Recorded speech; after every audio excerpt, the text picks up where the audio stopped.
at the last show ended less than 24 hours ago, and we're already here for you. We're here for you. Look We at already us. assessed our takes. We got here. This is Yeah. like true Sports Center kind of stuff. Yep, we are going to run down all 3 shows, and I don't know what's going to happen, but I think it's going to be fun and interesting, and that's it. Would you guys agree? Hope so. Yeah, I agree. One would hope. It's a nice way to start a Monday. It's a good way to start a Monday. All right, we have another Albany show coming up this Saturday. Is Reprise in Albany? Go to repriseband.com. You can see tickets. Should be a fun evening. Okay, so who wants to set the stage? Do we need to set the stage? Do we understand the stage that was set? Do we need to talk about anything, or do we just get straight into what we thought?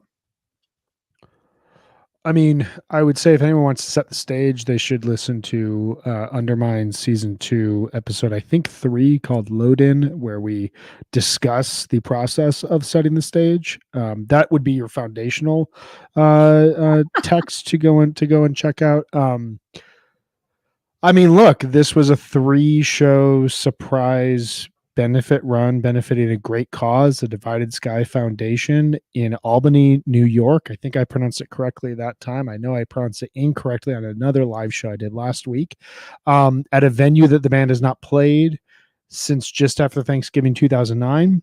Those of you who recall those shows know that this brought back the jams to 3.0 in a big way. And then prior to that, this is the venue where they play with Jeff Holdsworth. Again, this is where they brought in the Dude. This is where they closed out Fall 99. This is just like this is where they played the Silent Jam Yem from December 95, which we will talk about in the future. I mean, I'm trying to set the stage here of like, this is pretty cool, big deal that Phish decided to play a random October weekend in upstate New York for all of their fans, plus webcast. It was just amazing stuff. Yeah. Thank you, Brian. See, look at that. Our stage has been set. Megan, is there anything else that you want to say about setting the stage? Do you want to do the Meg's Corner about 2024? No, that's all right. That seems like a lot. What I do think is cool is that I had some problems with the stream last night, as you both know, but the one part that I did get was the intermission video of Trey talking about Divided Sky and showing the treatment center. And it's pretty amazing, especially, for those of us that were watching along with the Beacon Jams, just to see this actually come from this idea he had into something that's actually helping people, and see him interviewing people and see him in his usual effusive, excited self talking about recovery and what it means, and these professionals that he's hired, and this beautiful place that he's built, like he called it, an upscale inn to take care of people and help people get better. And it was really moving for me. And just kind of reminds everybody what this whole thing was about. And, the jams are a bonus, but Trey's doing real work, and everybody in this community has contributed to this real work by supporting the Divided Sky Foundation, donating during the Beacon Jams, and donating up through the show. So I'm proud of the community and of the band for doing this. Do you think they're going to tell us how much they raised from these shows? Or do you think it's more just like this is all benefiting the organization? I wonder. I have no idea. I kind of want to know. Jams. Yeah, I think it'd be good to know.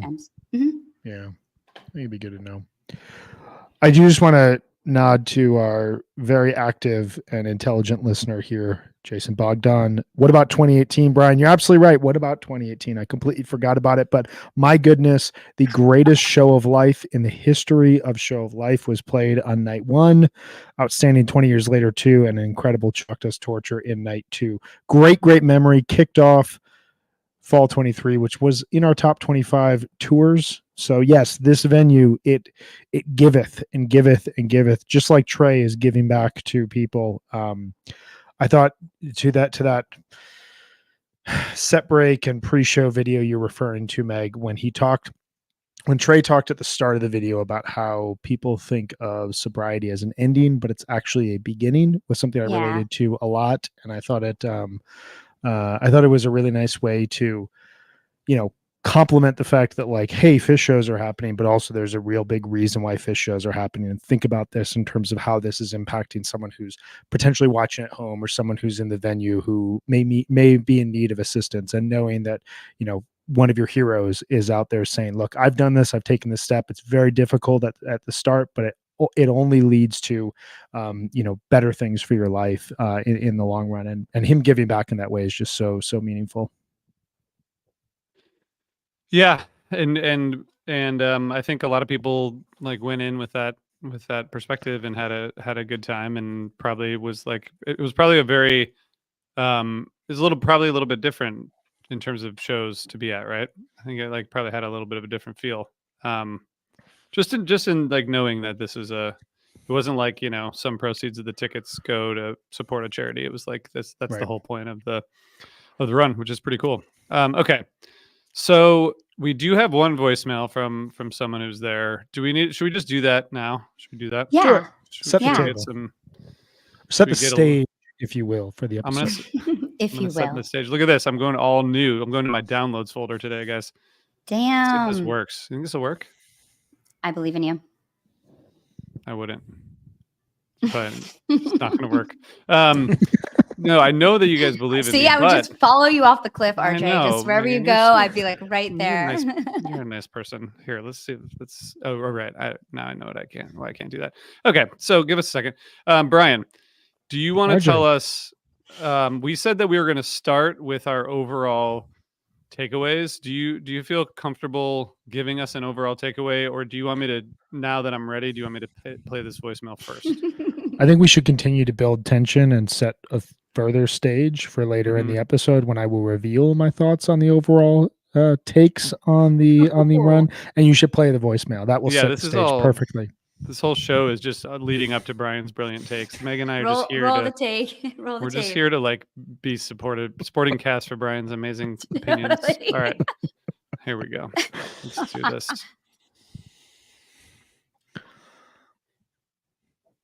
Hey, me again.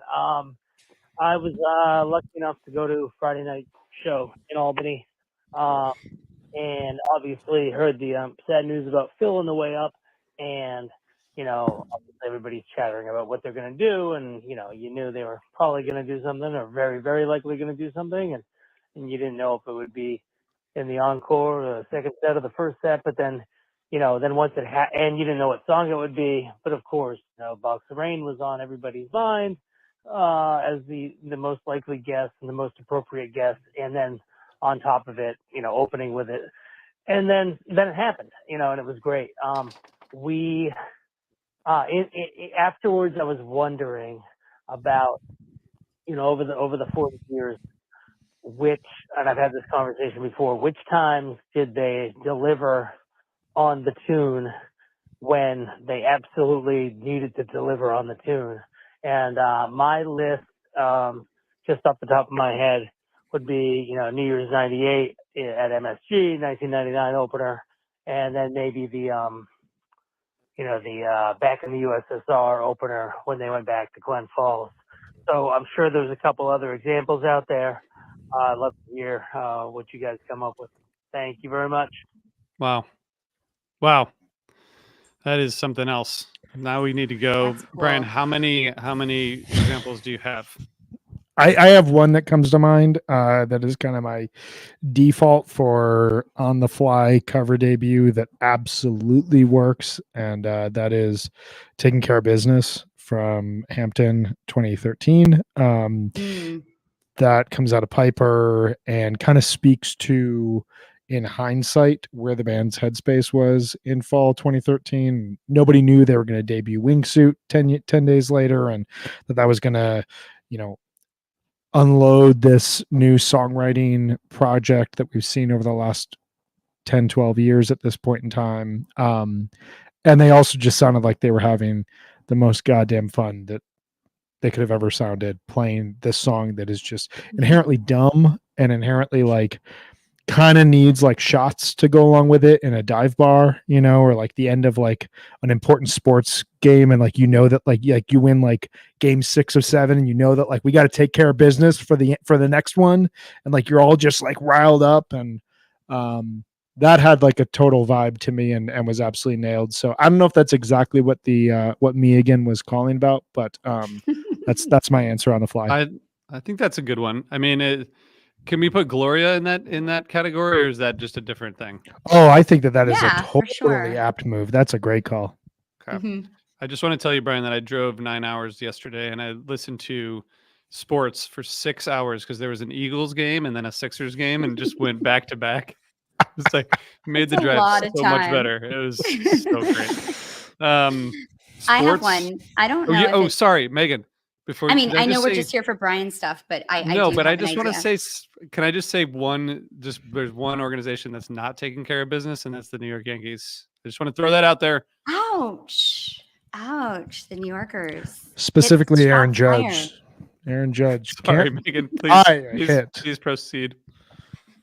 Okay, well, after this lead up, it's not a cover, but the thing that feels to me like a meeting of the moment is the Sneak and Sally bust out on 12/30/97. Totally. 925 shows. Like they have this huge bust out, and it just carries the momentum of my greatest show I've ever seen. And also in that same show, the cover of I'm gonna walk 5,000 miles or 500 miles, whatever that song is, that Tom sings in the middle of Harpua, which is like my favorite Harpua too. Hannibal Lecter. It's just one of these shows that, and then they bring the Sneak and Sally back in the encore. But it's just, to me, that moment of opening a show like that, I'll never forget that moment. And it's probably one of my top Fish moments of all time.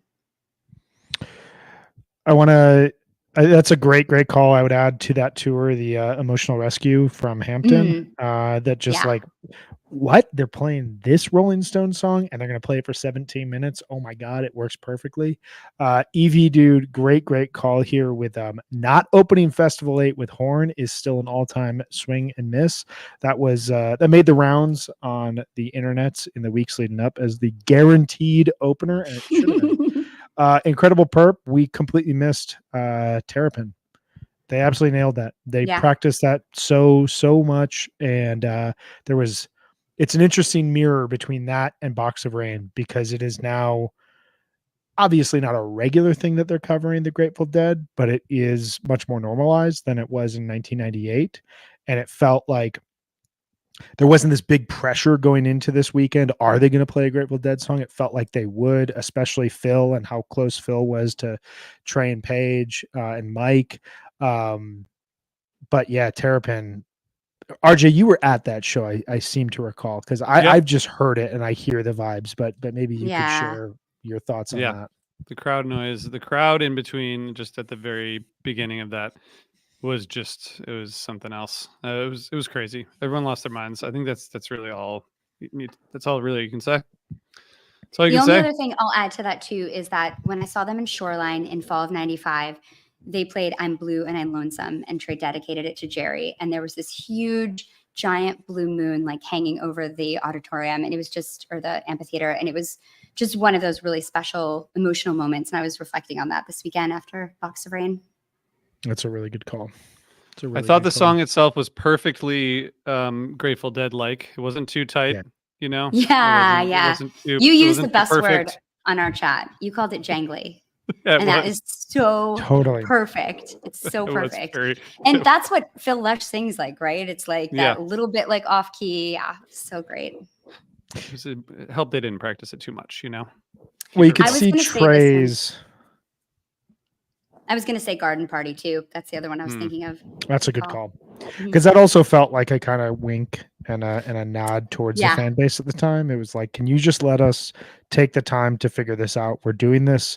We just gave you the Fuck Your Face show. Can you stop complaining for like 5 minutes about the fact that we are not playing 35-minute jams? We're getting there. Guys. Yeah, you could see Trey looking down at the lyrics the entire song, because there's a lot of lyrics to that song. Yeah. And they come at you in kind of different rhythms and different cadences throughout. And they didn't get it right every time, but I kind of feel like that's part of the point. It felt like a true nod to a Dead performance. Yeah. But honestly, the best thing was Mike wearing the wristband. Oh my God, when you sent that did it. I saw that Fish Fashion, of course, the hero that he is, posted that, and I just died. I was like, that is like, did he have it with him? That's what I want to know. Like, was he like, shit, I need an American wristband, or was he just holding on to that? Like, I have questions about that, but Yeah. I thought that was so class act, and what Mike wrote online was unbelievable. Really Yeah, it was touching. really great. Really great. They have interns for a reason. Go find me. Okay. Brian, RJ. what's your overall takeaway from this run?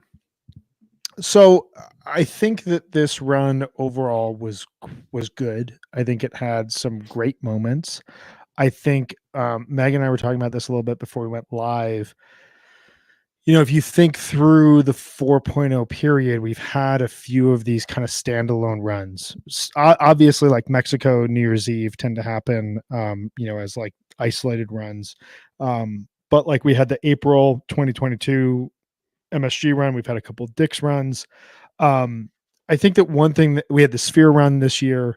I think the one thing that tends to separate them in this era is that the band tends to bring like a new sound or kind of some risky playing that pays off almost immediately. And, thinking about Mexico this year, thinking about Mexico 2022, thinking about the Sphere, which also has the added benefit of like the visual aspect of it.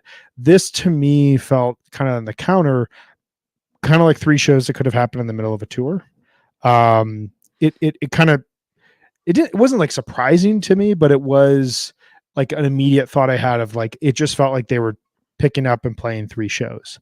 And so I think to a certain degree, you had some, kind of issues with setlist flow, some issues with kind of jams felt like they were just like cut off to a new song, especially on night 1, parts of night 2. But that by the end, I thought that the second set from last night was an outstanding 5-song set, felt fully fluid, felt like the band was just like, at that point in an early part of a tour where like, all right, we're ready to go for the next 4 or 5 weeks. So, obviously not being there, like I can imagine, and one of my or a couple of my good buddies were there, and they kept texting about how great it was just to be in a upstate New York town in October seeing Fish. And there's a total vibe to that. And I don't want to take anything away from that. Just from a musical standpoint, I felt like there were some really good moments that we're going to get into, but they felt kind of nestled in some sets that I think would have, just felt kind of in place in the middle part of any tour, rather than kind of feeling like an identifiable 3-night run that's separated from the rest of the year. One question that I had, that I'm kind of jumping to the end of my takeaways, so maybe I'll start there and then go backwards. But I was really thinking about these 3-night runs. Like, what are your expectations for them? They're so different than a tour. They're so different than a bigger piece of something. And so I think of like the SPAC run from last year or these shows, and they never really feel to me like I never really have super high expectations for them, because the band really can't lock into it, which is weird, I guess, because I think about MSG for New Year's and I'll have very high expectations, and that'll be right, like a 4-night run. But I think it's because it's not their usual thing. It's not Mexico. It's not MSG, not something they're doing annually. It feels like it is a one-off. And so I don't know how much kind of mileage I'm expecting them to get under their belts in those, if that makes sense. And I'd love to hear kind of your thoughts on that. But for me, the sound that I took away from, I thought they sounded really connected. I thought their jamming sounded really spacious. Like, despite going into different themes, whether they were playing in like a dark theme, a bright theme, a really groove-oriented theme, their jams had a lot of space and breath to them, which I felt was nice. And they were able to drop in really quickly. There are some jams in this tour that are like 8 minutes long that are awesome. I'm thinking like the Golden Age or the Fuego. Like, Fuego was incredible, and it was so short. I couldn't believe it when I looked back at the timing of that jam. And I think that's really exciting and fun to hear them getting to those places. And I also heard a lot of like groove oriented jamming. Like, there's just a lot of moments I think about, like Everything's Right, Mercury, that just sounded really, really groovy and really effortless in a really fun way. But I'd love to hear what you guys think about these shorter runs. Yeah, I mean, I think like Brian, what you were saying, but I guess I think about it as just like this was the beginning of the tour, and you saw from like the 3rd night, being much more interesting musically, I think, than the other two. Like it just takes a little bit to get into it. So the fact that they had to like stop after 3 shows is unfortunate. It'd be cool if they like were able to Yeah. build a 10-day run out of it and do Halloween or whatever else. Skip Halloween, just do all the other days around Halloween, Yes, please. Yeah, that'd be good for us with kids. Good. Yeah, and I think to that point, like that this was so focused from a donation standpoint on the Divided Sky Divided Sky Foundation. I wonder if they would have lost any donations if it was like these donation shows and then a tour. So I don't know where the thought was there. But I agree with you. Like I think back to this previous summer tour. The first 2 nights are solid. And then the third night has some really deep connected jamming by the middle of the third set. Even summer 2023, the first 2 nights in Alabama are really fun. They're solid. And then night 1 in Alpharetta just like comes out. They're on a tear. They play an outstanding Ruby Waves, really great jamming throughout that show. So, it's not necessarily like the third show is always this magical one, but it did just kind of feel like, they just showed up. They played a couple of shows. It was totally a lot of fun. You got this very, very emotional opener on Friday night that, we were streaming it and, felt kind of the feels once you recognize, oh my God, it's Box of Rain. Are you kidding me? And then in the second set from that first night, that Piper Light Tweezer segment, I mean, immediately to your guys' point, they were in connected jamming. There were new ideas. I thought Paige was far and away just like the most impressive member throughout the whole weekend to me. 100% agree. Like not just in jams, but like the fade into Tweezer, he keeps his synths going in a way that like, oh he my saved God, that because Trey totally ripcorded that out of that light jam, which was gorgeous. But Paige was like, all right, well, I can still make this interesting. I agree. Yeah, and I mean, I felt like that whatever he was tapping into was a little different from what we heard over the summer, where Mike felt like he was a little bit more in center stage, and Paige's synthesizers weren't necessarily the focus of jams. I felt like the idea of spaciousness. You had this in a moment in the Chalk Dust last night where Trey kind of dropped out and let the other 3 play while he was messing around kind of back channel sounds on his effects.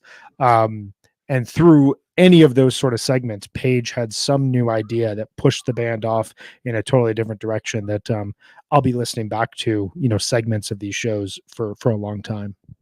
Yeah, he was adding so much depth and interest to jams. And it's interesting what Sharmith is saying, because I totally agree in that I couldn't tell at times if it was Mike or Paige in some of the synth effects, like because I couldn't tell. There were certain parts, especially in like the Ruby Waves and the Fuego, but there was I thought I kept hearing Paige come out and just really add so much to jams, and it was really great.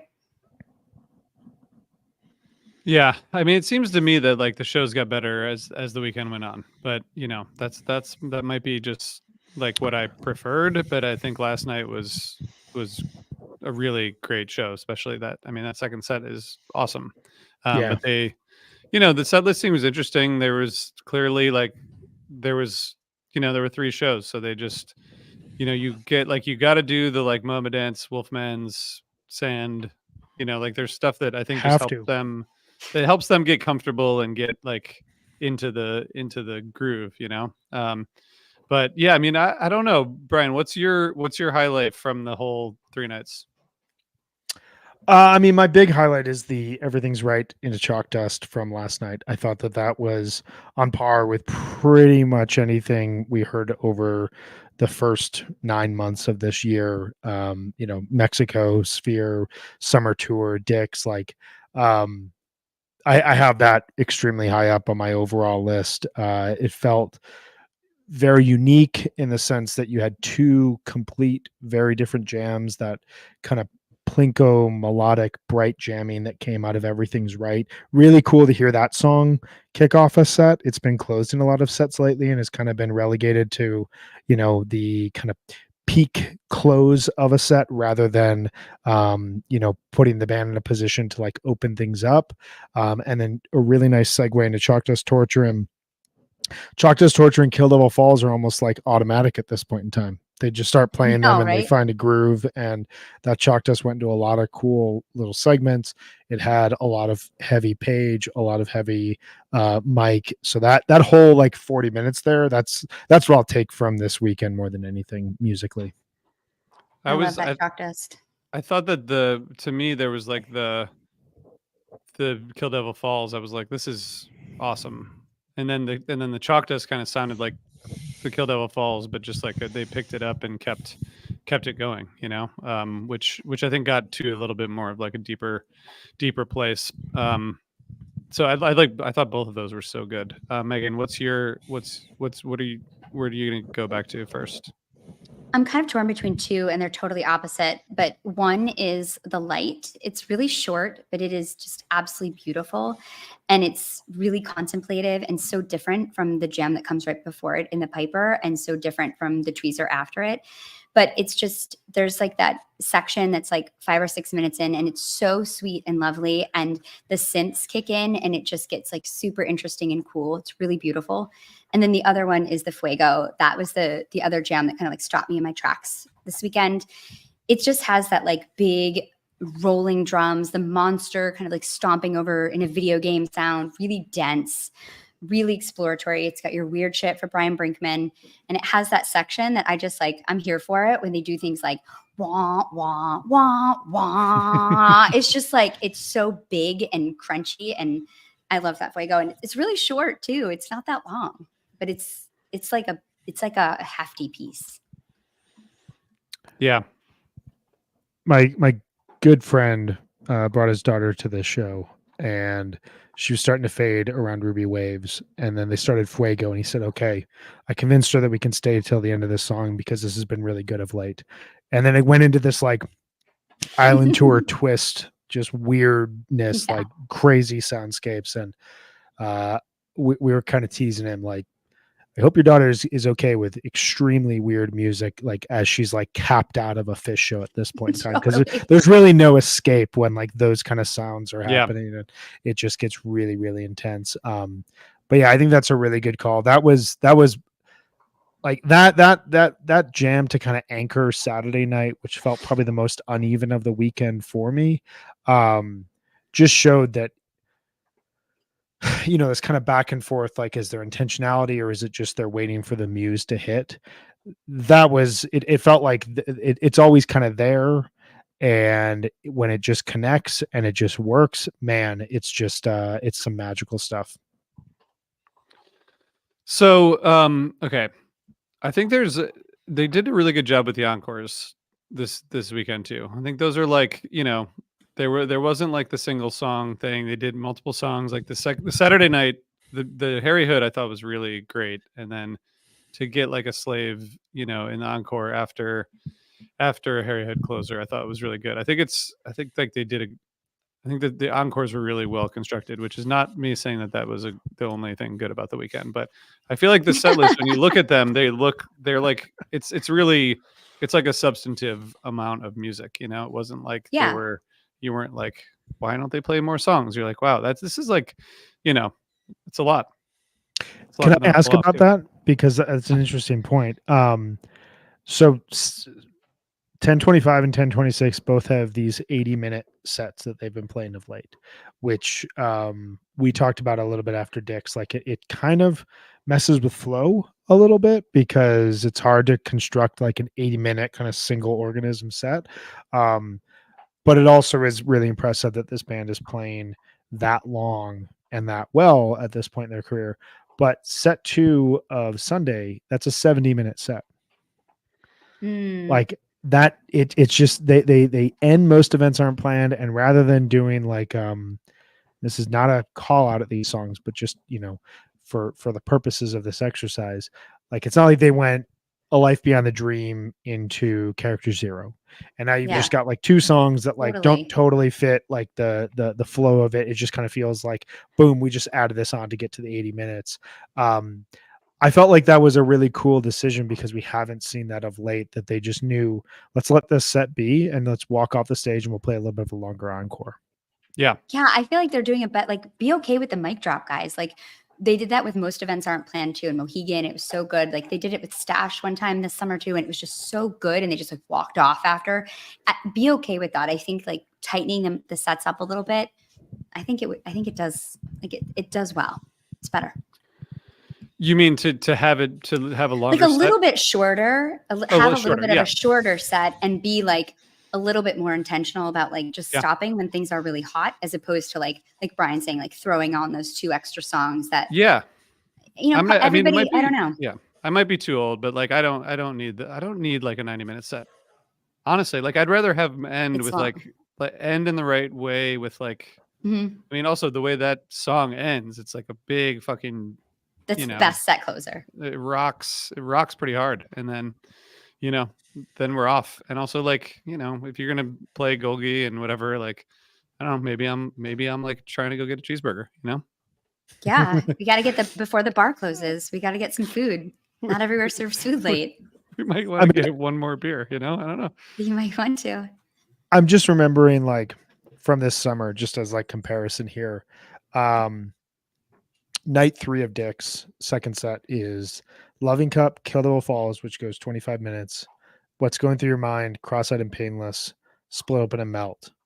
You walk up after that Split Up and Melt, and you're just like, what the hell? That's what I meant, that, not Stash. Yes, I was talking about that set. It was insane. But then they play Monsters and Carini afterwards.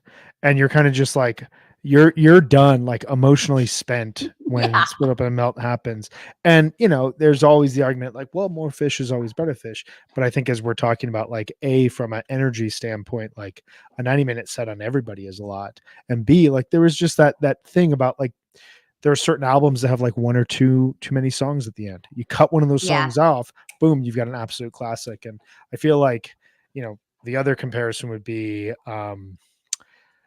8:15, night 1 of Mondegreen.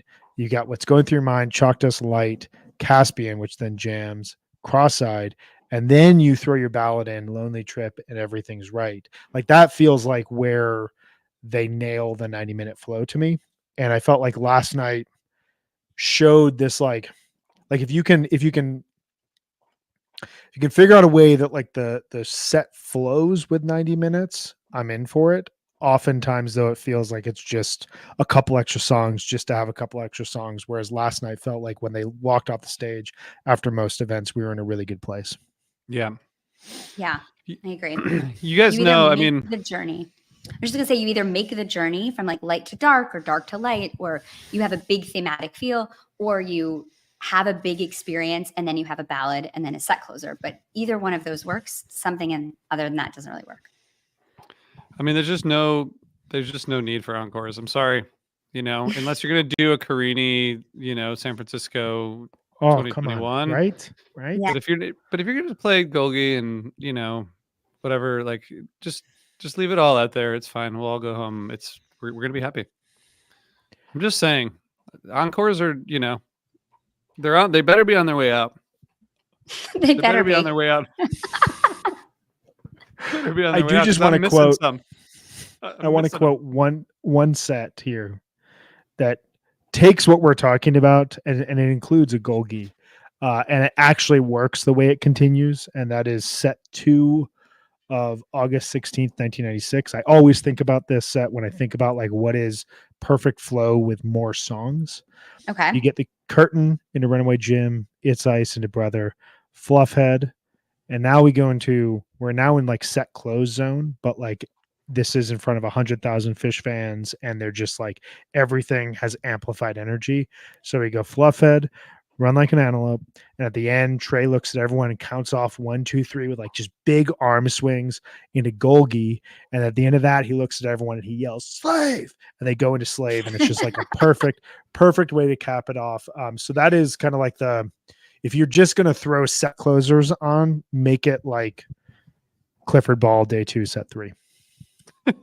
You heard it here. You got to do that. Go big or go home. You got to do that.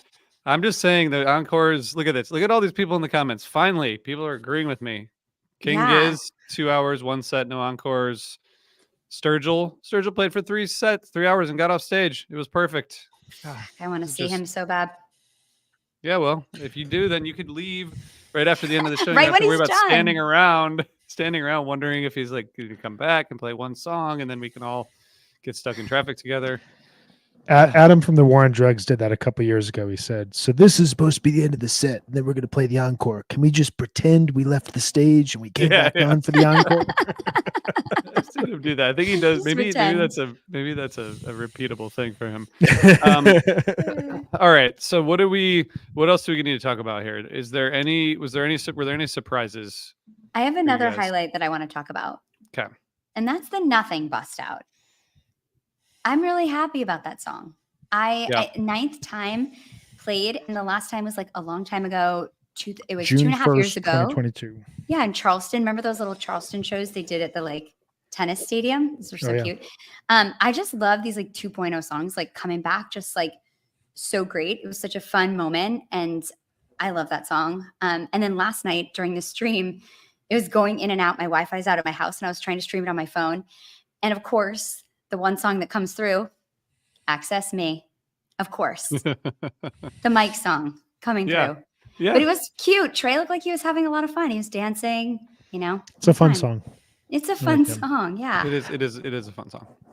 I am here for more 2.0 bust outs and Yeah. normalization of those songs within the rotation. I'm here for it. If we're not going to get someone mentioned earlier on, we didn't get Life Saving Gun, we didn't get Oblivion. There's something else that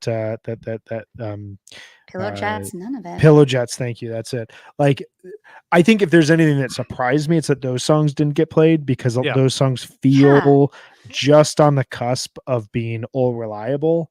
And instead, like Saturday night opens with Caspian opening a second set for the second time in 3 shows.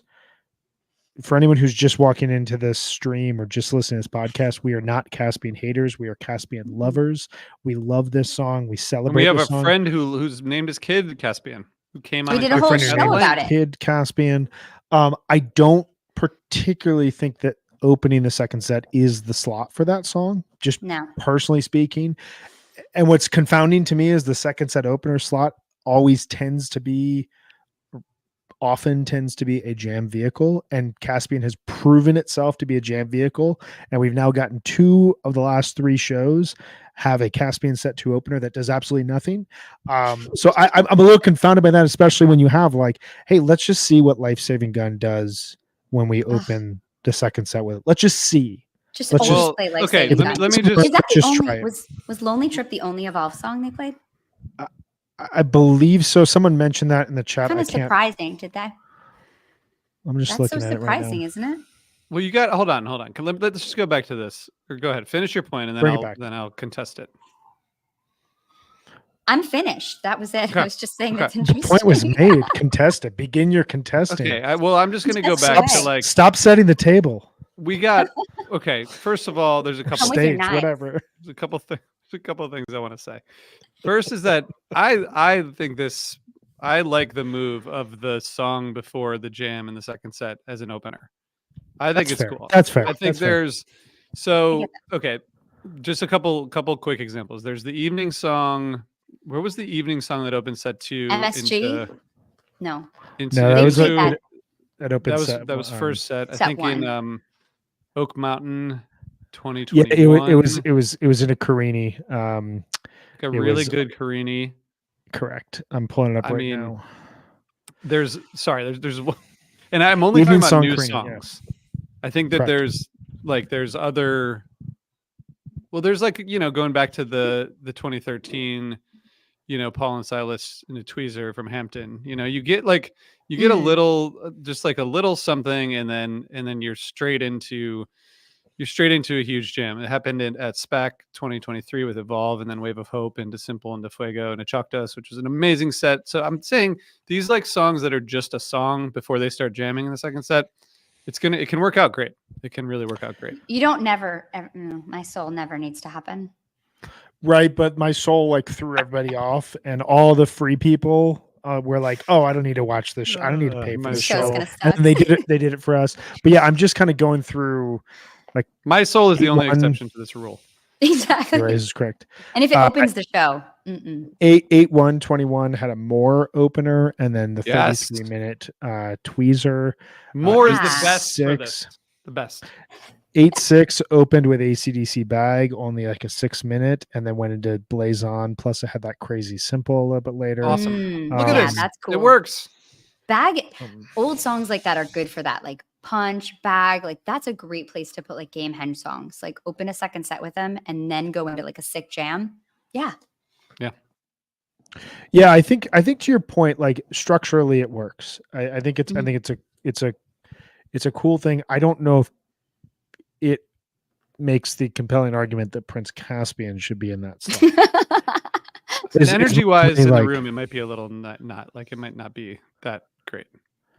Right. And like, I don't know. I guess I think of that song.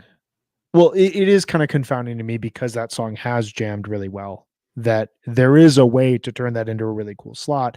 But that Mhm. song always seems, it strikes me as like when it's played most effectively, it's coming out of a really like complete, long, surprising jam. And then they fade into that and then they figure something else on the back end of it. I don't know. I mean, that like, I guess my larger point here is like opening Saturday set 2 with Caspian into Disease, and Disease didn't totally work. Trey couldn't get out of there any faster than he could. They gave it like 11 minutes, was like, we're going to Ruby Waves. Why not, say these two old reliables are, we can hold out for MSG or for Mexico, and instead say, let's test out Life Saving Gun. Let's see what Oblivion does here as the set 2 opener. We have these like new songs that are really showing a lot of potential. And I guess that would have just been like coming a little more prepared set list wise like that. I just want to say this comment makes me laugh because I hope that somebody goes and tells Trey, like, they're actually complaining that you're not playing your new music. He'll be like, are you fucking kidding me? Yeah. That's like all I do. We're on, I mean, we're basically like on, we're It's pretty too much, good. we're all on, we just want to hear the new stuff, Seriously. I mean, we just have to fill 55 minutes in between ads right here. So like we're just complaining just to fill time. So don't take anything personally, guys. It's true. Okay. So I think that was a good point. We got, I think there's, hold on, I'm just reading through these comments, new stuff. Yep. Well, We have a very active chat. Thank you guys. I'm here we do. for this. We really do. Okay, so any other surprises? I guess the main thing that we've touched on, but maybe didn't address directly. What are the big songs that were not played? Someone in the chat listed them all out earlier at the very beginning. Here we go. No Divided Sky, You Enjoy Myself, Melt, Reba, Fluffhead, Antelope, Bowie. Crazy, and also No, Oblivion, Wave of Hope, Life Saving Gun, Pillow Jet. That was more surprising to me, actually. Yeah. Well, Bowie is shelved for now, as far as I'm concerned. The classic songs. I want to hear it now. The classic songs, I don't think is as problematic or as bothersome. I guess problematic is the wrong word. Sorry, scratch that. Can we get that edited out? I guess that's not as surprising to me because they have so many songs, and if you go through this, like you're having a lot of new songs still, and B, you're playing a bunch of rarities like My Sweet One, Access Me, Nothing. I guess that's really it. But maybe Sleeping Monkey. I feel like the old classics, they now just kind of like hold down real estate and set lists. Like they're there to like get everyone like the white lights really happy, but like this band does a lot creative. This band does a lot creatively with songs that you wouldn't think 5 years ago even they could have done anything with. Yes, totally. Like this is like a compliment towards they've written great songs that hold down a show in a way that You Enjoy Myself, Reba, David Bowie would have 10, 15, 20 years ago. Well, especially after doing our like top tour series and listening to like the 95 Bowies and the 95, and all of these Rebas and Tweezers and Bowies that you have to hear from then. And it's just, it's so different now. And I'm serious. I don't really want to hear Bowie again unless they're going to jam it, because I've been listening to too many good old ones. And now I'm just kind of like sad when I hear it. It's not. It's just focus on Life Saving Gun. Why not? I Yeah. mean, we don't need it. We don't need like an 11-minute David Bowie. I really don't. Like, I'm sorry. I hate to say it. Just don't need it. It's sad to say. I know. Reba should always. If you're listening, Reba should always stay. yes, yeah, Sure, Reba, he's like listening. midway through a first set, Reba, nobody's ever going to complain about that. I don't care if it's 10 minutes. I don't care if it's 16 minutes. Like, just give us all Yeah. the Rebas. Yep. But we need two things, Trey. We need a jammed out David Bowie, or else it's not worth playing. And we need $725.99 to be released on vinyl. This is pretty Trey. easy stuff. I guess the only other thing that I'm slightly surprised by, which I shouldn't be anymore, is that there wasn't like a. I mean, we've kind of tucked around this, but not specifically. There wasn't like a thing, you know. There wasn't like a. I don't know why. Why are we always expecting that there would be a thing? Because there never is a thing. By that I mean like Megan's, and I'm just gonna blame it on you, Megan. You know, like Mondegreen. It was just like shows, you know, especially that last show. There was like they could Don't have get done me a thing. started. So it, I you know, know, I'm I- sure it was really special for the people who were there. But I think it's like a very standard 3-show run, which is Do you think? which is Do you think sometimes fun. they're just like, we just fucking play shows, guys. We don't do things. Like, do you think sometimes they're just maybe a little annoyed with that? If not, like they listen to us, but you know, it's like, do they have to do a thing? I don't know. Like, they're just a band, but they're a really great band and they're a special band, and so I think we expect things from them. But I don't know. Yeah. I mean, I think that they knew early on that the way to attract people to want to come back and hear them show after show, year after year, was this sense of a new thing at each show. Mhm, Like that's true. they've said that, you know, when Mike was asked to explain to the Spanish people how is fish at the start of the Bittersweet Motel documentary, he talks specifically about like, we knew we had to incorporate all these different things into a show. The big ball jam, narration, jokes, rotational jams, different styles of music. And I think that like that's a part of who they are.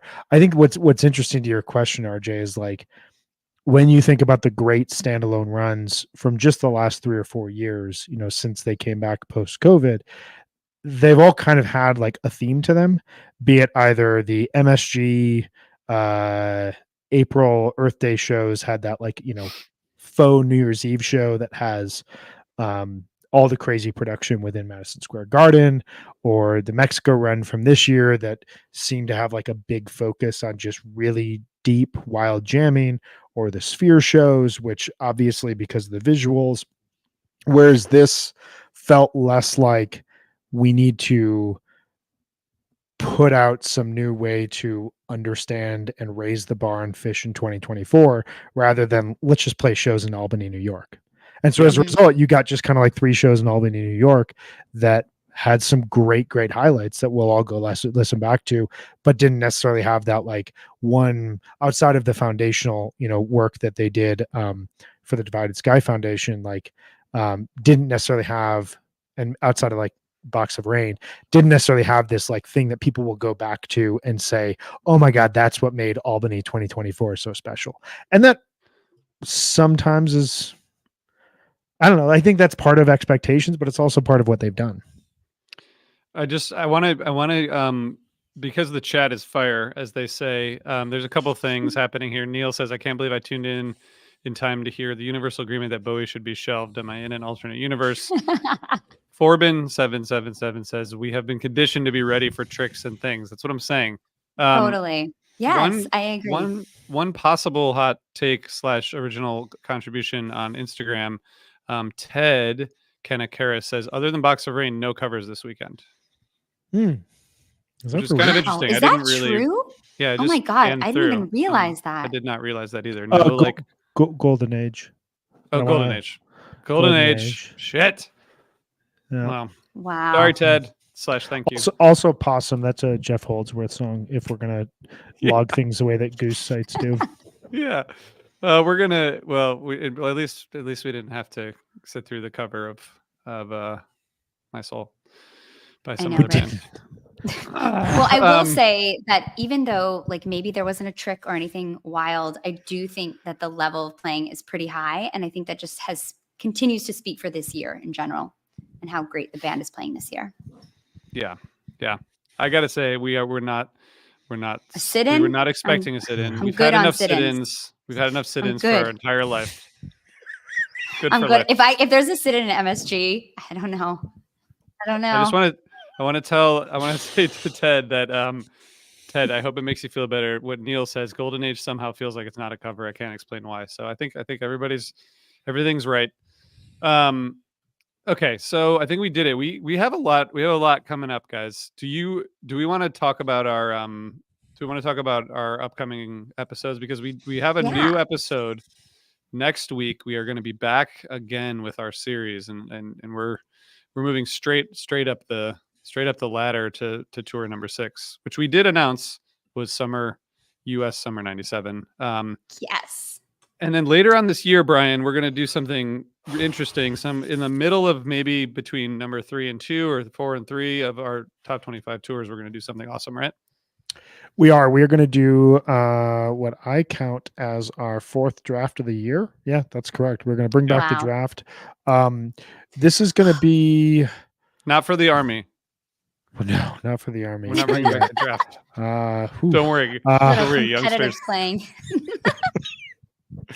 Not yet. We don't need it yet. Hopefully, in a few weeks, we'll find out if we do or not. Yeah, my goodness. It's 1 week, Megan. It's literally 1 week. It is. Gen Z everywhere. Are you serious?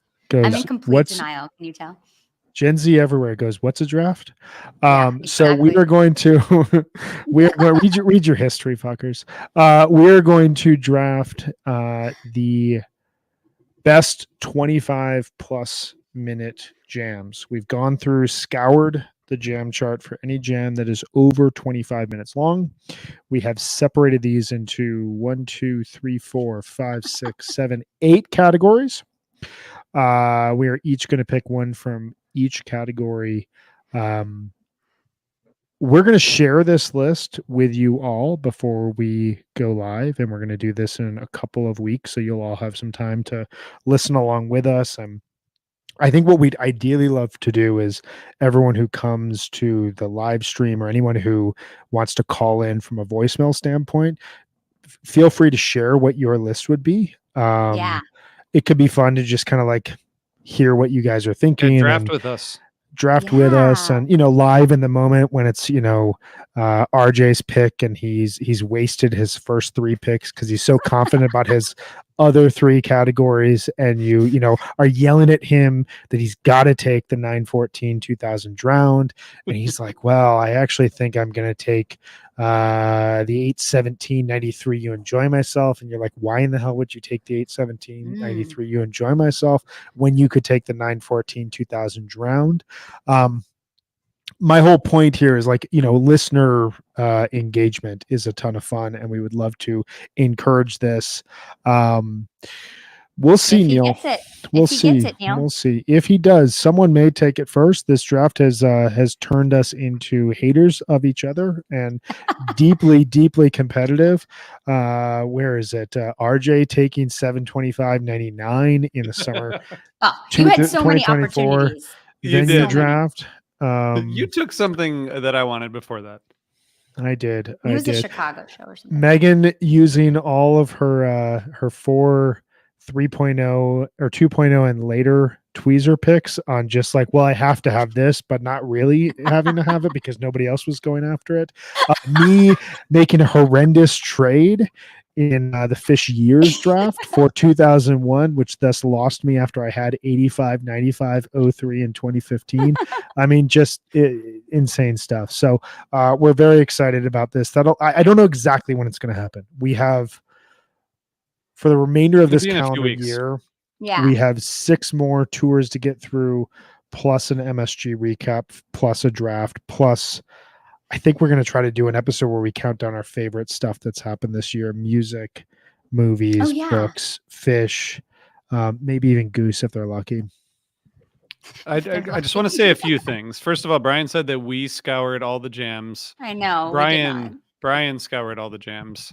So nice job, Brian Brian. I mean, Thank who you. else was Thanks, going Brian. to? Who else was going to? Come on. Nobody. And you know what? This is great. I will. Okay, so it's a Forbin 777 doing this after the tours are done. No, we're going to do it in the middle. So it's going to be sometime in. So I'd break up probably some say of the early December. Yeah. Maybe. Mhm. And VT to boot just says, we didn't say this yet. The Albany show that is being played this weekend by Reprise, they're covering 12, 13, 97. So that was revealed last week. So if you guys like Fall 97 Fish from Albany, you should go check those guys out. Ugh, That's all I have to say. Brian, So good. what else? I just want to note, Perfect Speller here might have given us an idea for a future draft. Is there a sit-in category? Could we? Are there enough? Are there enough sit-ins that we could Wow. draft it? This There's could not be that many, maybe. this could be fun and really just like get us outside of our comfort zone and accepting that sit-ins are cool. Yeah. Yeah. Wow. Maybe we would think that or feel the same way. We already. I don't do. even like sit-ins. I don't like any of That's- them. Can I? That's the What? point of the draft. Exactly. We have to learn to love them, especially when they're two in a row. Oh my Wow. gosh. Ooh, All right. ooh. Well, this is a it'll funny be fun. comment. It'll be so fun. I can't wait to do the draft, even though it makes me very, very nervous. We did not once talk about what's going through your mind. It is a good Fucking song, love and it's that getting song. the song itself is getting better and tighter for sure. Yeah. And that, not to get us back on track with the 3 shows and say more about it, but it does make me think about something I did really enjoy from this weekend was a lot of songs that didn't really jam deep, but featured some further excellent playing from Trey. And what's going through your mind stood out. The Limb by Limb from last night stood out. The Back on the Train and Sigma Oasis from Saturday, the Gin, and the No Man in No Man's Land from Friday night. I would just and the Sand, sorry, and the Sand, which kind of felt like the cousin of the Dix Sand, where the Dix one got really quiet, but Mike stayed on the same bass line. This one was always kind of like elevated at 7 or 8 before peaking again, and just like featured Mike just like pummeling you with that bass line. So even where we've been critical, there were moments throughout this weekend where it was like they don't need a jam because they just played an 8-minute perfect version like that. Yeah. He sounded really lyrical, really pretty this weekend. We appreciate you all hanging out with us in the chat. I mean, this chat is just lit up for a Monday afternoon. It's so great. Yeah. I have to go thank you down so to much. I have to go down to the elementary school to pick up the trunk or treaters. Trunk or treat is a thing. It was not a thing when I was a kid, but Oh, so they trick or treat in like a parking lot with trunks? yeah. That's what they do in Philadelphia. Yeah. Yeah. Wow. The streets of Philadelphia. Bad things happen. Bad things happen in Philadelphia. I'm still at work. I got to go home now, finally. Yeah, you gotta go home. All right. I gotta go. Thank you, everybody. See you soon. Boom. Thanks, everybody.